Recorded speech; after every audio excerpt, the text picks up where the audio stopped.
బంగ్లాదేశ్‌కి దెబ్బ మీద దెబ్బ. మొన్ననే ఏదైతే ట్రాన్స్‌పోర్టేషన్ సిస్టమ్ ఆపేసాం. బంగ్లాదేశ్‌లో తయారైనటువంటి వస్తువులు ఇప్పుడు బంగ్లాదేశ్‌లో ఆయనే మొన్న చెప్పుకున్నాడు కదా! చిట్టగాంగ్ పోర్టు 2 పోర్టులున్నాయి మా దగ్గర. ఈశాన్య రాష్ట్రాలను కట్ చేస్తే ఇట్నుంచి వెళ్ళొచ్చని. దాంతో మనం కట్ చేసేసాం. వాళ్ళు మన దేశంలోకొచ్చి త్రిపుర దగ్గరనో లేకపోతే గనక కలకత్తా దగ్గరకో అక్కడి నుంచి ఎక్స్‌పోర్ట్ చేసి పోయేవాళ్ళు.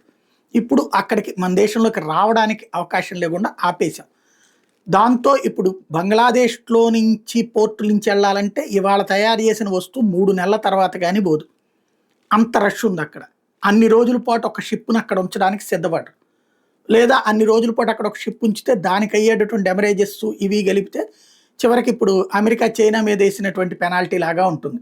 ఏది రూ. 100 వస్తువు రూ. 345 పెట్టి కొనుక్కోవాల్సినట్టు అవుతుంది. దాంతో బెత్తరబోతున్నటువంటి బంగ్లాదేశ్ ఇంకా గాంభీర్య ప్రకటనలు మానలేదు.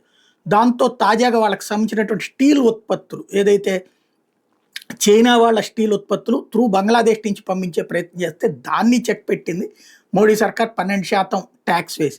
ఇప్పుడు తాజాగా బంగ్లాదేశ్కి సంబంధించి రైల్వే ప్రాజెక్టులకి దెబ్బ కొట్టింది. 5,000 కోట్ల రూపాయల రైల్వే ప్రాజెక్టులు ఏదైతే ఉన్నాయో వాటికి బ్రేక్ వేస్తూ నిర్ణయం తీసుకుంది.